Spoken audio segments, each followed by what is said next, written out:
दोस्तों, अमेरिका ने केवल 4 दिनों में चांद की सतह पर कदम रख दिया और वही रशिया ने भी चांद पर पहुंचने में इतना ही समय लिया था। लेकिन भारत का चंद्रयान 3 1 महीने से ज्यादा समय चांद की सतह पर पहुंचेगा। आखिर एक ही दूरी को तय करने में इतना समय क्यों लग रहा है? आखिर हमारा चंद्रयान 3 चांद पर पहुंचने में इतना ज्यादा समय क्यों ले रहा है? दोस्तों, आज के वीडियो में हम इसके बारे में बहुत ही डिटेल में आपको जानकारी देने वाले हैं। बने रहिए इस वीडियो के अंत तक और ऐसी ही जानकारी पाते रहने के लिए हमारी चैनल को सब्सक्राइब करके बेल आइकन जरूर से दबा दें। आइए आगे बढ़ते हैं और बताते हैं आपको शुरू से। दोस्तों, जब 1959 सोवियत संघ ने चांद पर अपना मिशन ल्यूनार 2 भेजा था, तभी महज 34 घंटों में ही चांद पर पहुंच चुका था। 20 जुलाई 1969 में अमेरिका ने अपना अपोलो 11 मिशन रवाना किया और ये पहला मौका था जब इंसान चांद पर उतरा था। इस मिशन को चांद पर पहुंचने में लगभग 4 दिन का वक्त लग गया था, लेकिन चंद्रयान 3 को चांद पर पहुंचने में इतना ज्यादा समय क्यों लग रहा है? जबकि आज से 50 साल पहले तो टेक्नोलॉजी भी इतनी एडवांस भी नहीं थी। तभी तो रशिया और अमेरिका काफी कम समय में चांद पर पहुंच गए। और असल में चांद पर पहुंचने में कितना समय लगेगा? दोस्तों, ये रॉकेट की डिजाइनिंग पर डिपेंड होता है और इसमें जो फ्यूल और चंद्रयान की जो स्पीड पर डिपेंड करता है। अंतरिक्ष में लंबी दूरी को कवर करने के लिए हाई स्पीड और सीधे प्रक्षेप पथ, यानी कि जिस रास्ते पर यान का सफर होना है, उसकी आवश्यकता होती है। अपोलो 11 के लिए नासा ने एक सुपर हैवी लिफ्ट लॉन्चर साइन 5 रॉकेट का उपयोग किया था।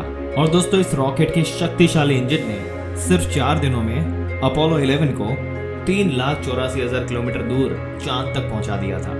हालांकि 1969 में अपोलो मिशन के लिए नासा ने 13 करोड़ रुपए खर्च किए थे, यानी कि आज के समय के हिसाब से 8,500 करोड़ रुपए से भी ज्यादा।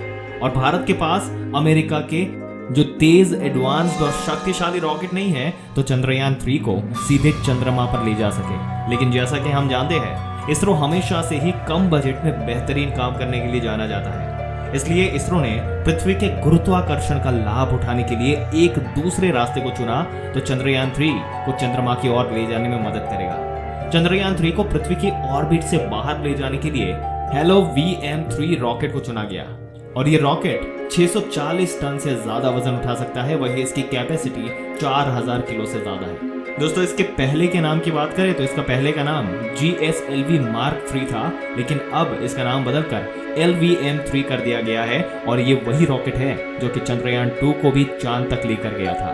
सबसे इंपॉर्टेंट बात, कि भारत के चंद्रयान का बजट केवल 600 करोड़ है, यानी कि नासा के मिशन मून के आधे से भी कम। और कई फिल्म का बजट भी इससे ज्यादा होता है दोस्तों।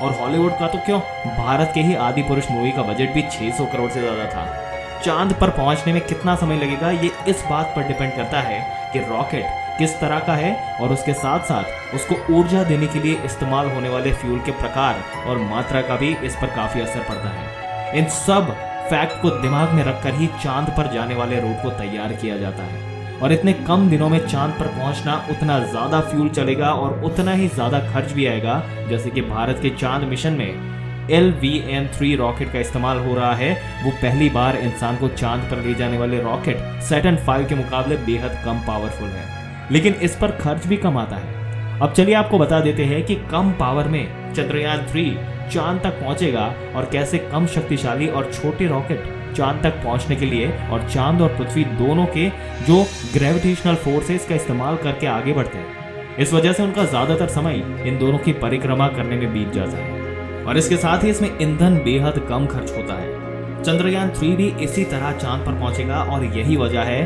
कि इसरो चांद पर उतरने में करीब 42 दिन का समय लगा लेगा। इसरो के चीफ ने बताया कि चांद तक जाने में तो सिर्फ 5 दिन लगेंगे, बाकी समय सैटेलाइट या तो पृथ्वी या फिर चांद की परिक्रमा करेगा, क्योंकि आगे बढ़ने के लिए वो उनके ग्रेविटेशनल फोर्स का इस्तेमाल करेगा।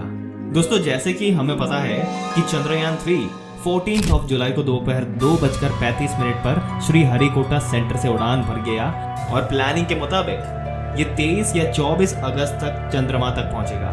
चंद्रयान 3 चंद्रमा के उस हिस्से पर लैंड करेगा जिसे dark side of the moon या फिर फार साइड ऑफ द मून कहा जाता है। ऐसा इसलिए क्योंकि ये हिस्सा पृथ्वी के सामने नहीं आता। चलिए आपको ये भी बता देते हैं कि चंद्रयान 3 को भेजने के पीछे भारत का मकसद क्या है। इस मिशन का सबसे पहला मकसद चंद्रमा की सतह पर सुरक्षित और सॉफ्ट लैंडिंग करना है, ताकि हम दुनिया में अपने आप को साबित कर सके। चंद्रयान जो प्रज्ञान रोवर चांद की सतह की जानकारी जुटाने के साथ ही वहां कई तरह के साइंटिफिक एक्सपेरिमेंट करेगा। इस मिशन का सबसे खास मकसद चांद के साउथ पोल को एक्सप्लोर करना है, क्योंकि ये वही जगह है जहां कुछ गहरे क्रेटर्स ने चंद्रयान 1 में पानी की खोज की थी। चंद्रयान 2 भी इसी जगह लैंडिंग करने की कोशिश करने में नाकाम हुआ था और इसीलिए मिशन भारत के लिए खुद को साबित करने का मिशन बन चुका है। इसलिए भारत ने पूरी तैयारी भी की है। यह मिशन भारत को अमेरिका, रशिया और चाइना के बाद चंद्रमा पर सॉफ्ट लैंडिंग कराने वाला दुनिया का चौथा देश बना देगा और भारत रच देगा एक बड़ा इतिहास। दोस्तों, आशा करते हैं कि जितनी जल्दी हो सके हमारा रॉकेट जो है वो वहां पे लैंड करे और सफलतापूर्वक इस बार सॉफ्ट लैंडिंग भी हो और नई नई चीजें हमारे चंद्रयान 3 में जोरों शोरों से मौजूद हो जाए। प्रज्ञान रोवर जो है वो खोज कर निकाले और इसरो का नाम ऊंचा करे। दोस्तों, शायद आपने जान ही लिया कि किस तरीके से ये चंद्रयान 3 जो है वो 42 डेज में चांद के ऊपर सॉफ्ट लैंडिंग करने की जो प्लानिंग जो है वो बना रहा है, जिसमें ग्रेविटेशनल फोर्स का इस्तेमाल करके वो परिक्रमा करते हुए वहां पे जाएगा। बहुत ही स्मार्ट तरकीब जो है वो इंडिया ने अपनाई है, जिसमें कम फ्यूल का खर्चा हो और इसी वजह से इसका जो बजट है वो भी इतना ज़्यादा एक्सपैंड नहीं हुआ और कम बजट में भारत जो है वो बहुत ही बढ़िया काम करने के लिए पहले से ही जाना जाता है।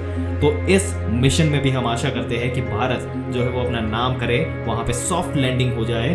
और इसरो ने तो कह ही दिया, बट हम भी कह देते हैं कि ये चीज़ जो है वो पॉसिबल होने वाली है। दोस्तों, आपके क्या विचार है कि इसरो जो है वो वहां पे सॉफ्ट लैंडिंग कर पाएगा चांद के ऊपर, और करेगा तो क्या क्या नई चीजें देखने को मिलेगी? आपके क्या विचार है इस बात पर? अपने विचार हमें कमेंट करके जरूर से बताइएगा। अगर वीडियो आपको अच्छा लगा हो और इसमें दी गई जानकारी जो है वो यूजफुल लगे हो तो हमारी चैनल को सब्सक्राइब करके अपने दोस्तों और रिश्तेदारों के साथ जरूर से शेयर कर देना। मिलते हैं आपसे एक और दिलचस्प वीडियो में एक और दिलचस्प जानकारी के साथ। तब तक के लिए इस वीडियो में अंत तक बने रहने के लिए आपका दिल से धन्यवाद।